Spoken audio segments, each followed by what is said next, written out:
Hey folks, thanks for coming out on a Wednesday morning. What I'm going to do is talk about Michael O'Shea, then we're going to play side one of the album. We talk for another couple of minutes, we play side two. We'll just bring the story up to date then at the end.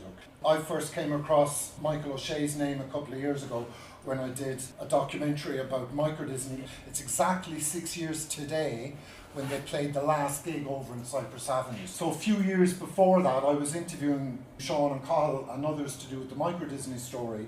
So we were talking about a period in about 1982-83 when microdisney slimmed down to a two-piece. And Sean said, when it was effectively myself and Cathal, we were performing in the Project Art Centre up in Dublin, we started playing with people like Michael O'Shea and Roger Doyle. Now I knew the name Roger Doyle from some of his soundtrack work in the 80s. And then Cathal said very similarly, you'd people like Roger Doyle, you had the Virgin Prunes, you'd Michael O'Shea, a lot of people doing performance, Nigel Rolfe, and the spin-offs from the Virgin Prunes. I knew all of the other names, so because both of them had mentioned this guy Michael O'Shea, straight away you kind of start, okay, I must look further into that. Who's this Michael O'Shea? Searching online, it threw up, of course, the cover of his album, and I saw the cover of his album before I ever heard his music. And I was totally transfixed by that, because if it wasn't for the actual pickups that you can see on the Makara, it could be 100 years old, really, the photograph, I think. And I suppose what really transfixed me about it was the fact that you couldn't see his face either. There was something very mysterious about it. There's a close-up. That was taken in Covent Garden in the early 80s by Graham Lewis from Wire. I started investigating his story, and of course it was ridiculous because John Byrne is there. As I was investigating Michael O'Shea's scale, John was in the process of bringing the record out again. So it was this kind of serendipitous thing where my research then overlapped with what John was doing in bringing the actual record out again. It led me then to investigate his story and find out about him. So he was born in 1947 up in Newry, the hospital in Newry. The family lived in Carlingford. I can remember asking his sister, how did O'Shea's end up in Carlingford? She said my dad was a guard. Family were from County Kerry. The father was from Ventry and he was stationed above in Carlingford. And then sadly the father passed away in 1950 when Michael was only 3. He got a brain tumour. That left Michael's mother with 4 young kids. Michael was the youngest. He was only 3, as I said at the time. Her family really wanted her to come back to County Kerry, but she was kind of strong-willed enough to say, no, I'm going to stay up here in Carlingford and make a life for myself. All went fine really for Michael. Primary school into secondary school, he was going to a school in Omeath. He kind of went a bit off the rails in his secondary school years. His mother started getting letters home from the school. He was disappearing up to Newry when he was supposed to be in school. And it all culminated then in the year of his intercert, where unbeknownst to his mother, he went to Enniskillen. He enlisted in the British Army in Enniskillen. So that would have been the Royal Irish Fusiliers. Rita, his sister, told me that his mother was mortified. He's there at centre in the front row. He was stationed in Germany. He was promoted to the rank of corporal, and he seemingly really enjoyed the travel aspect of being in the army in Germany. We're talking the mid-60s here now. He learned to ski. He was getting on really well in the army until he came home on leave one Christmas, and on his way back to Germany through England he went absent without leave. He went to AWOL. It took a couple of months for the British Army to catch up with him, and when they did then he was court-martialed. He got a dishonourable discharge then from the army. These photographs came from the family. So we're kind of into the late 60s by this stage, and then it started a period then of travel for him. He came into the orbit of Peggy Seeger and Ewan MacColl. Peggy Seeger and Ewan MacColl in London at the time ran a really famous folk club called the Singers Club. By all accounts, Michael used to hang out at the Singers Club. He has described in an interview he did years ago, first hearing the Chieftains, and that really making an impression on him because it was so different to the kind of session trad music that he would have heard at home when he was kind of growing up, you know. There was a civil war between East and West Pakistan in 71-72, which led to the formation of Bangladesh, and there was a humanitarian crisis around that civil war, and his friend was heading over to work for Operation Omega. They were one of the NGOs, and he went with her. So He ended up spending time in Bangladesh, working as a relief worker. These are photographs that he sent home to his mother, Kathleen, from Bangladesh. I think it's lovely. He wrote on the back of all the photographs kind of where they are. So this is summer 72 in Dhaka. That was the main headquarters of Operation Omega. And then he would have travelled hours then into the centre of Bangladesh. And there he is with a load of orphans in one of the charity bases. As you can see, he's beginning to lose his hair there now as well, you can see in these photographs. That's a great photo, isn't it? And again, he wrote on the back of that, this is the clinic and living area in Bogna. Bogna is about 8 hours, I think, from Dhaka in the colony. Well, what happened next? He got hepatitis and he had to be medevaced back to London. He brought a sitar back with him, as you do. Okay, so he fell in love with Eastern music in Bangladesh. He brought a sitar back, and I can remember saying to his sister Rita, could he play the thing? And she said, sure, what did we know? What did we know? It sounded grand, she said. But don't forget, this is kind of 72, 73. She said there was a consciousness of sitar music, and of course it was Ravi Shankar, and it was the concert for Bangladesh that George Harrison put on in Madison Square Garden. That was the #1 album, of course, in about 73. So she said people knew sitar music from Ravi Shankar, and she said for the next couple of years he took it everywhere with him. She said that he brought it to her brother's wedding, Seamus's wedding, and played it at the wedding and everything. He did play it in London in the Singers Club, actually. So I was told that Peggy Seeger threw him out of the Singers Club. In the Singers Club one night, he played the sitar, accompanying a traveller girl who was like singing an old Irish ballad, and Peggy Seeger decided this wasn't authentic enough in terms of folk music, and she threw them out of the club, which is extraordinary kind of when you think back to it, you know. So this started a period then in the 70s of him travelling around Europe, playing his sitar, busking all over Europe, and then famously, in relation to our story, he meets an Algerian musician in Europe called Chris Hoisland Harpo, and that guy was playing a version of a zellichord instrument, and Michael was kind of interested in that. By then the sitar was this hugely cumbersome instrument. So he ended up selling the sitar. He wanted to get to Greece. He's in Germany, and in a skip he finds a bit of an oak door, and using that piece of an oak door he made his instrument, which he called Chara. My friend, of course, Chara. It looks kind of like a hammered dulcimer. So he's busking around Europe, he's back in London, he's in the tube stations, tube tunnels, and he's busking, and he's spotted by a guy who works for like Ronnie Scott's jazz club in London. Will Sproul was the name of the man from Belfast. He heard him in Tottenham Court Road tube station playing. He takes him along to Ronnie Scott's. Ronnie Scott comes down, hears him play. He's given a couple of weeks residency in Ronnie Scott's. And the Sunday World, of course, then pick up on the story. Nothing like a kind of a local boy done good type story over here, you know. So here's this character in London, and he's playing in the famous Ronnie Scott's Jazz Club. It gets covered in the Sunday World back here then in Ireland. I really love the way Will Sproul described coming across him.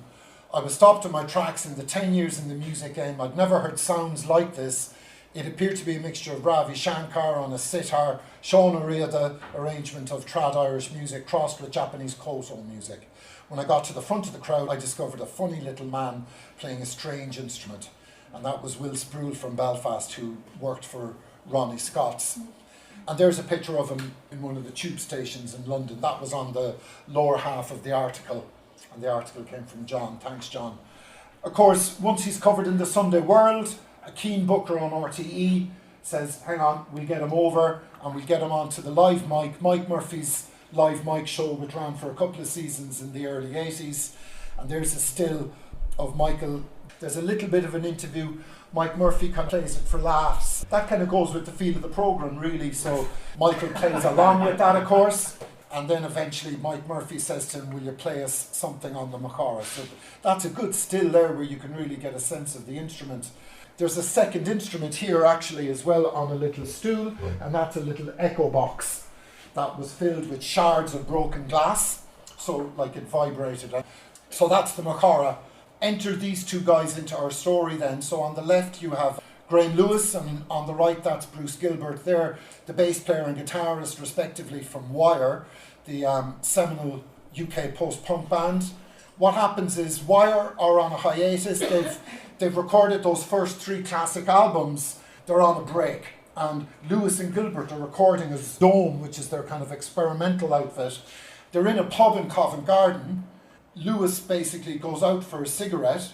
This gorgeous quote, "I heard this mellifluous sound, music. It was quite mysterious. I couldn't work out where it was coming from, so I did a bit of exploring. I followed the sound." And I love that because lots of people have actually invoked similar types of imagery. Gavin Friday said something similar. Stano, the musician, said something similar about Grafton Street. It reminds me of, the story when we were kids of the Pied Piper. It reminds me of that, this idea of hearing music on the wind and following it, So Graham Lewis heads up into Covent Garden. In a doorway, he sees Michael O'Shea, and he can't figure out, is he male or female, and he's just staring at him, almost afraid to go up and talk to him, okay? And he goes back to the pub, and he tells Bruce Gilbert, and the two of them go back, and they're standing watching him, and they're going, Jesus, this is unreal, this is beautiful, but they're afraid to go and talk to him.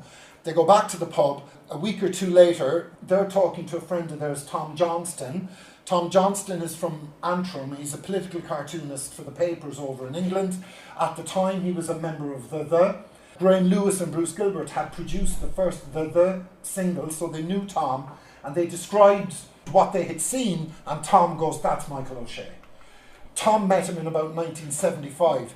I met him busking in Covent Garden. Most days he was dressed in a tweed suit and a trilby. Other days he'd be dressed as a woman. There was no rules. He made that thing himself. But he added electronic effects to it. It's what made it ethereal and heavenly sounding. Tom brings Michael to the pub. Graham and Bruce say to Michael, "We're in a studio, we're recording, you're welcome to come down, we'd love to do an album with you." And Michael says, "Yeah, that sounds brilliant, I'd love to do that. If the planets align, I might come in and do that with you." And they're kind of going, Jesus, who is this guy kind of thing. 1 year later, so 12 months later, now some people say it was to the day. That's kind of too nice a story, really, who knows. But literally 12 months later, he knocks on the door of the studio, and he's dressed like this, and it's like the planets have aligned. Here I am. And it just so happened, pure coincidence, that Graham Lewis and Bruce Gilbert were there. It's just it's not that they were there for the whole year, obviously. They just so happened to be back in the studio, This is how he was kind of dressed. This photograph would have been taken a few months later, and we know the date this photo was taken because Michael writes on the back of this, "Taken on the day Prince Charles and Di got married in the garden of my previous home. This is my country squire image. You can show it to your friends," he said to his mother, okay? So that's brilliant.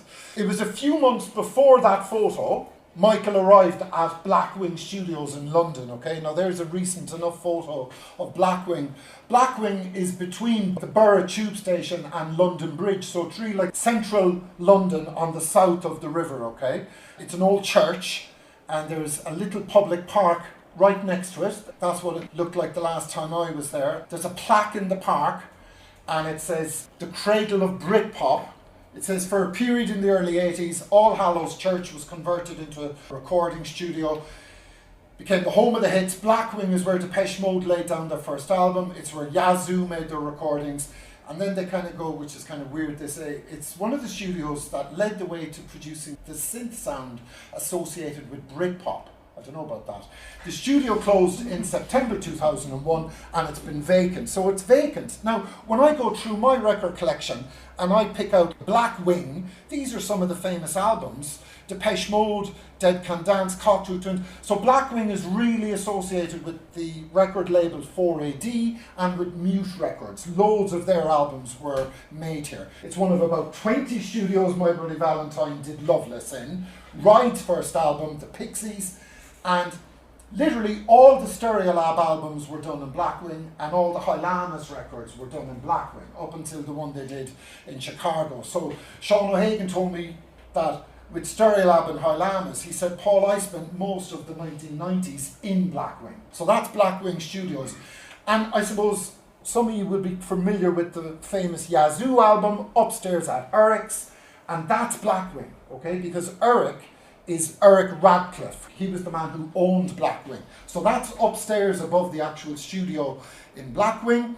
And then we enter these 5 guys here. So when Michael knocks on the door that morning, a year after the invite, Bruce Gilbert and Graham Lewis are there, and these 3 guys are there as well. John Fryer, Eric Radcliffe, who owns the studio, and Jeff Travis from Rough Trade Records. So John Fryer, you'll see his name on most 4AD releases. He was the engineer. Into the noughties, he was a member of that 4AD band, the Hope Lister, a great band. Eric Radcliffe, engineer, owned the studio. Jeff Travis from Rough Trade. He's there that particular day because Rough Trade are bringing out a Wire compilation album. So he's there on business to talk to the 2 about this compilation they're working on. Michael shows up and the 5 of them are there, and it's like, okay, forget what we had planned to do this morning, let's get Michael O'Shea into the studio with his Chara because he mightn't show up again. So it's literally on the fly kind of thing.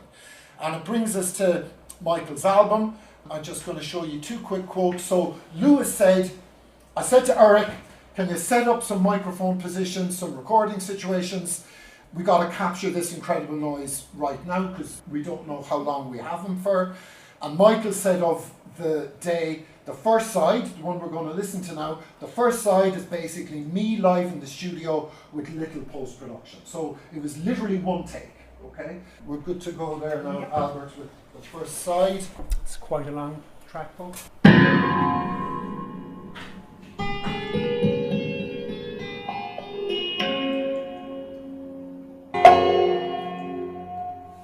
No, that was No Journey's End.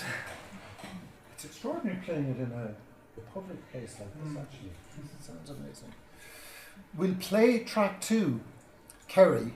It's a shorter track, and then I'll say a couple of more words then before we go on to side 2 of the album. So this is track 2, Kerry.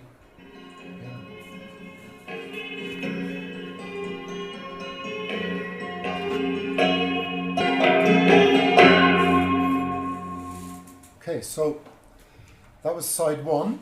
And Graham Lewis, when he spoke to me about recording the album, he talked about the recording of that first long track we heard there, No Journey's End. He said that was probably Michael's signature piece, but that it was, every time he would play it busking, he would change it, he would improvise it. He said it was absolutely extraordinary. It's still one of the most magical recording experiences I've had. I can remember looking around the control room and basically everyone was in tears. It was really, really moving. It's a great story, and it's even better because it's true. I think it's the best piece of production we've ever done.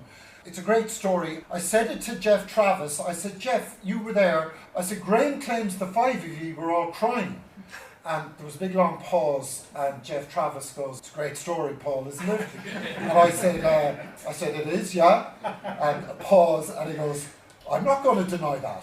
And I just thought, brilliant, Just to kind of break up side 1 and side 2, we kind of read the liner notes just at the back of the original album. Michael wrote this piece.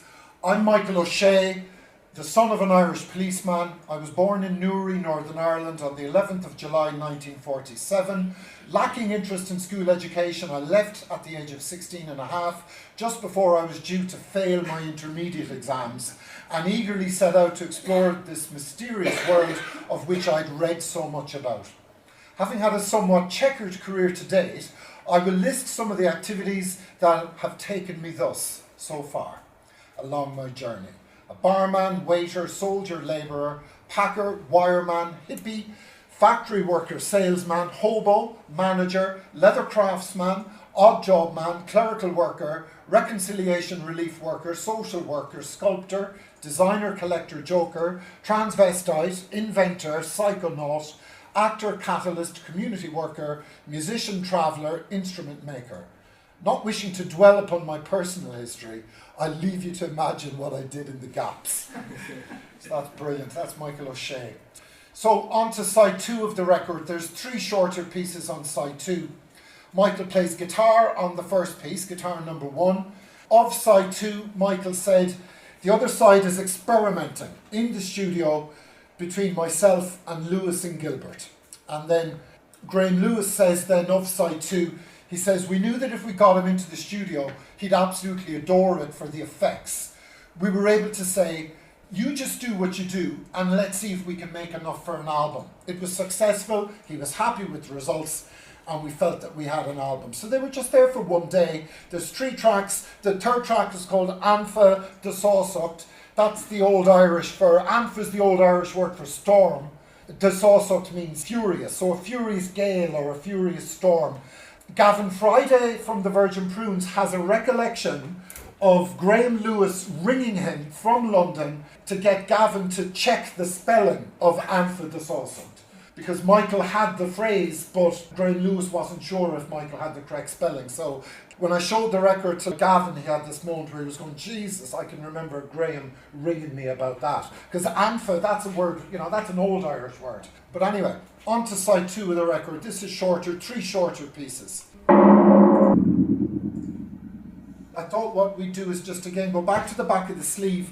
Michael gives a description of what the instrument was here. It's a combination of at least 3 instruments. The basic dulcimer shape was taken from an instrument designed and made by an Algerian musician, Chris Hoysland Harpo, who accompanied me on a zellocord when I was playing the Indian sitar in France during the summer of 1978.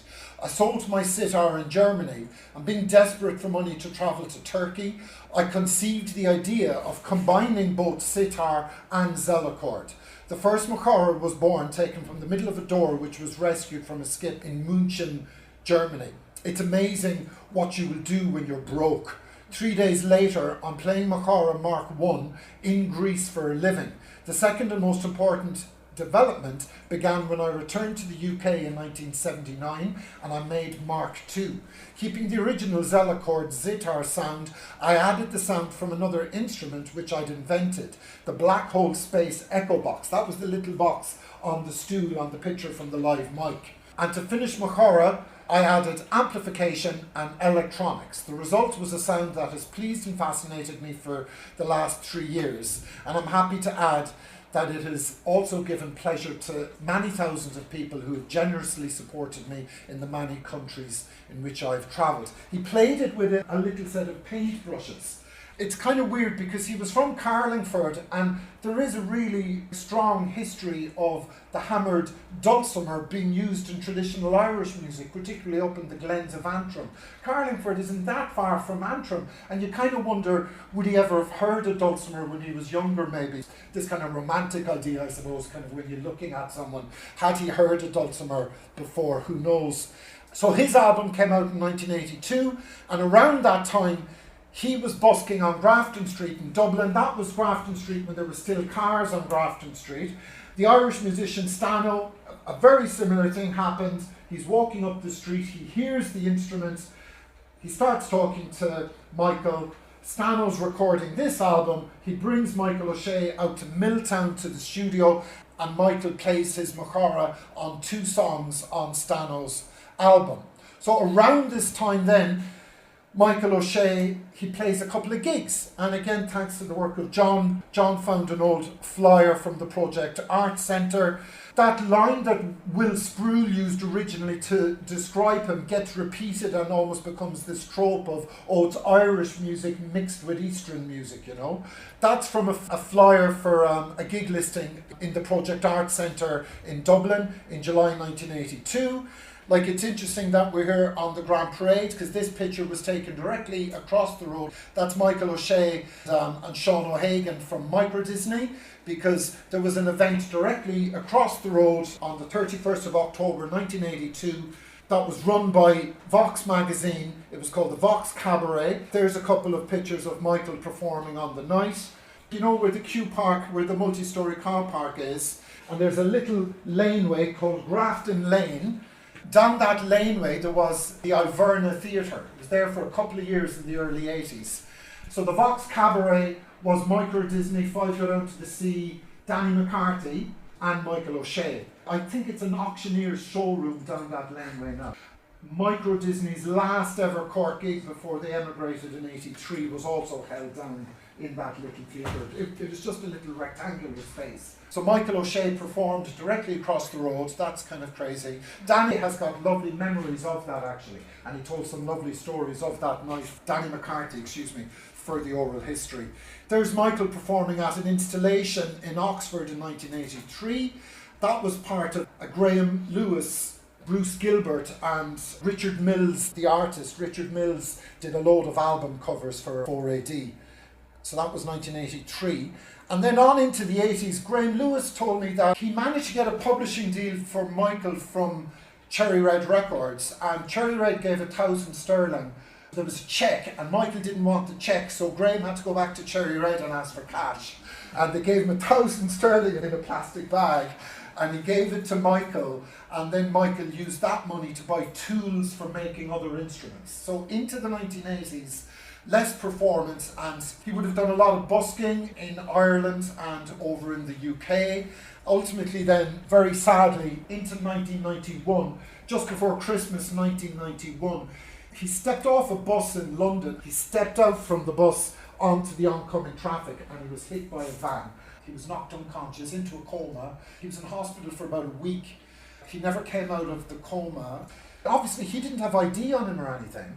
The hospital staff and the police, they couldn't identify him, but by pure chance there was an Irish nurse working in the hospital who recognised him from busking in London and went, that guy's a musician, I've seen him busking at tube stations, and through that they were able to contact the family. And his mother happened to be over at her daughter's in London for Christmas, so the family did happen to all be in London, and they were by his bedside when he died. I think it was the 23rd of December 1991. He was 44, I think. Is that right, John? 44, I think. Really sad. He was cremated. His ashes were brought back to Kerry. That's below in Kirkagreena. Like back to where his father was like buried, you see. Back to the townland where his father was from, and I can remember going down and trying to find the headstone. I had my boys with me and I was saying, lads, we're looking for an O'Shea, and suddenly like one of the lads is going, oh Dad, I found it, and then I suddenly realised, Jesus, we're in a Kerry graveyard, of course there's going to be a load of O'Sheas. So it took us ages to find it, but we did find it, and actually I should have stood behind the grave and taken a second photo because it's looking out on the ocean, you know. It's an absolutely beautiful spot. He's buried with his mother and his father. So his father died at the age of 47, and then Michael died sadly at the age of 44. This is the second headstone. There was an original headstone. The family put a new headstone on it when Kathleen passed away, but the original headstone had called him a free spirit on the headstone, which is beautiful, you know. When we were researching all of this, then I said to Rita, his sister, I said, what became of the instrument, you know? Like, where's the instrument? And she said, oh, my sister has it in London. She says there's two versions of it. They sent me on photos. That's the one Nuala had. And then Seamus, his older brother, had a second one, and that's Seamus's one. So after he passed away, Nuala and Rita, his two sisters, went to his flat and just cleared out everything. The family have the instruments. The instruments survive, and then of course through the work of John, then the album got reissued. That was amazing, and there's been a couple of reissues of the album, and it's generated this whole interest then in the story. Of course, Stano is still involved in music, still making albums, and Stano, through the help of John and Olin in the record company, they got on to Nuala in London. They got the Macara back to like Dublin. Thomas Haugh, he's a percussionist in Dublin. He used to be in an indie band in the 90s that some of you might remember called the Plague Monkeys. He was the drummer in the Plague Monkeys. He plays a load of different percussive instruments, and he's really interested in Turkish and Iranian percussive instruments. So he restored it, and Stano rang me and he said, do you want to come up to the studio and see it? And sure, I was all excited. I said, of course I'll come up, yeah. Like, you've heard his music, and I suppose when you go deep into researching a story, there was something really magical about being there in the studio when Thomas brought this thing in. Like, it felt like it was a living, breathing instrument, you know. He had to go back through all the old photographs to see how did Michael string it and how did he set it up. And then here are a couple of pictures I took of it just to kind of how the strings were actually strung. There's 18 going across, and then those strings then going zigzag. They're called the sympathetic strings, I think they're known as. You can see the guitar pickups then on it. This was a really magical moment in the studio. I said to Thomas, can you play it for me? And he goes, yeah, I'll play it for you. So we've a 2-minute track here of Thomas playing it, and it's the first time in 35 years. Can you play it for us, Thomas? I'll do what Michael did, and I'll kind of just improvise something.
Thomas.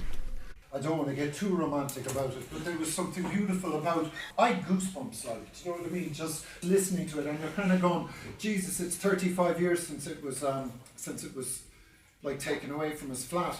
Stano and Thomas Haugh actually do have really romantic notions about instruments and how they shouldn't be left, that they need to be played. There's Thomas then playing it through a load of effects.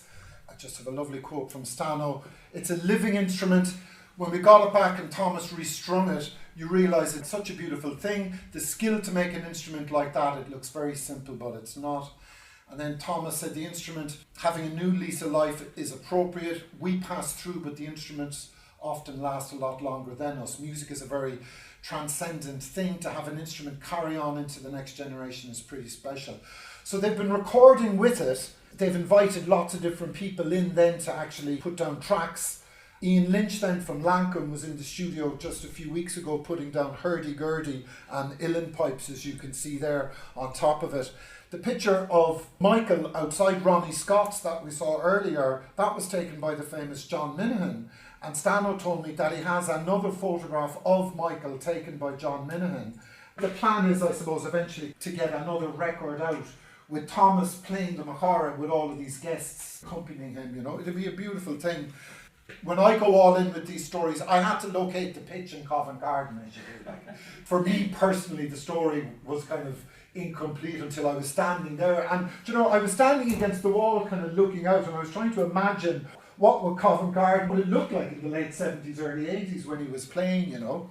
Probably a little leprechaun, Absolutely. A loner, more or less. It seems to me a very transient lifestyle, absolutely. Yeah, absolutely. And that's the story. And if you want to know more, there's a documentary, as Albert said at the start, called No Journey's End. And you'll find it on my own website as well. The story of its restoration then as well. So you'll find all that stuff up on my own website if you want further information about Michael. And that's it, that's his story, the one and only album. It's beautiful. John Byrne deserves some huge thanks for being the person that oversaw the reissue of the album as well. We wouldn't be here, but so that's it.